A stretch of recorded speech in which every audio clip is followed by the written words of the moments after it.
Imagine sitting in a tiny metal box, 250,000 miles from home.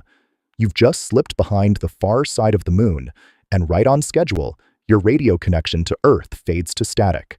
You are entirely alone in the void. The silence in the cabin is so absolute, you can hear your own heartbeat. Then, without warning, a high-pitched, rhythmic whistling starts bleeding through your headset. On the audio logs from the 1969 Apollo 10 mission, you can hear astronauts Gene Cernan and John Young debating what to do. They call it outer spacey music. They're looking down at the craters of an alien world, hearing a sound that shouldn't exist. We are approaching the designated waypoint Houston, all systems green. Roger, Eagle, proceed for low pass. And they quickly agree that if they tell Mission Control, nobody will believe them.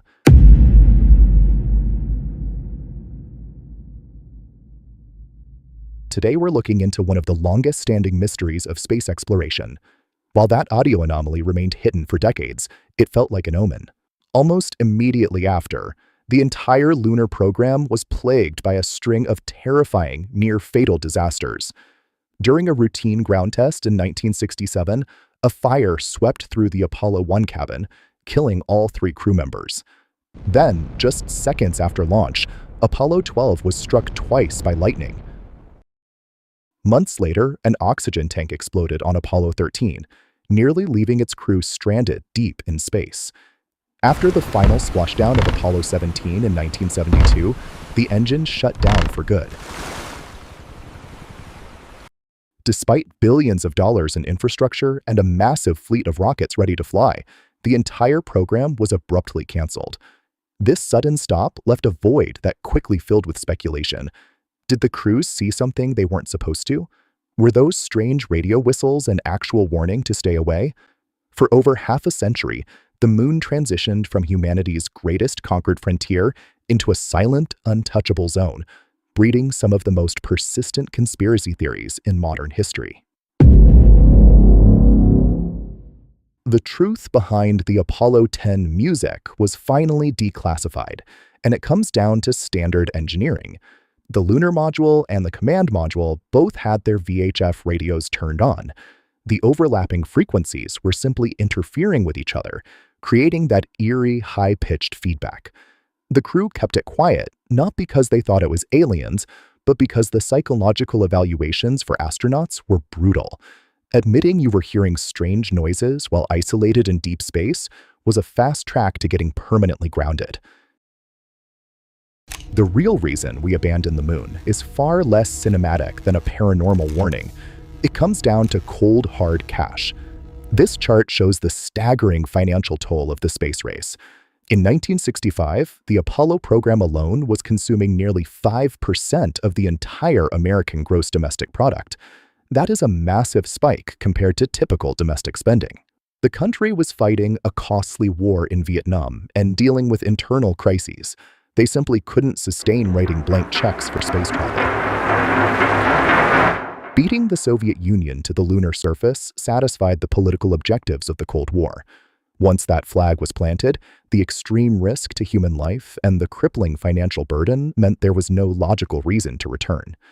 Now, the long hiatus is over. With the launch of the Artemis missions, humanity is making a highly calculated, heavily funded return to deep space. The Apollo landings specifically targeted the moon's equator, flat, relatively safe, and bathed in sunlight. Artemis is aiming for the exact opposite, the Lunar South Pole, a jagged, treacherous region where the craters are cast in permanent shadow. We're heading into the dark because of what was found there.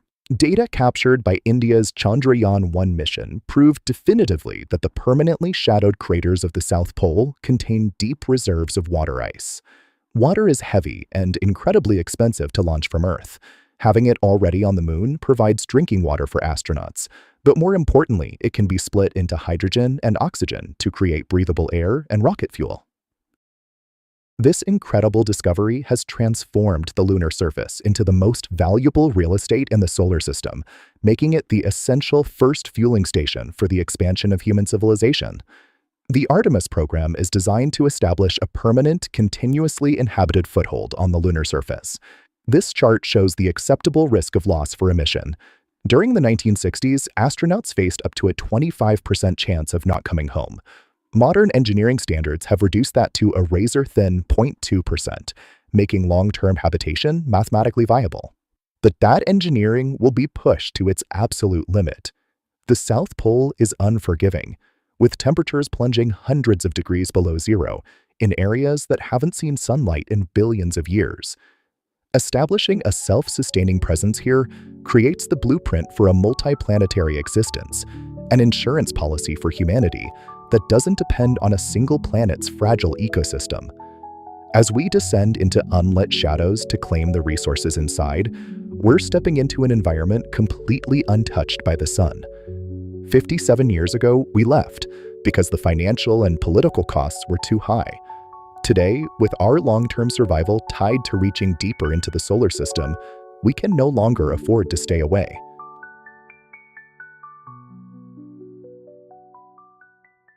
Paradoxes are only mysteries we haven't solved yet.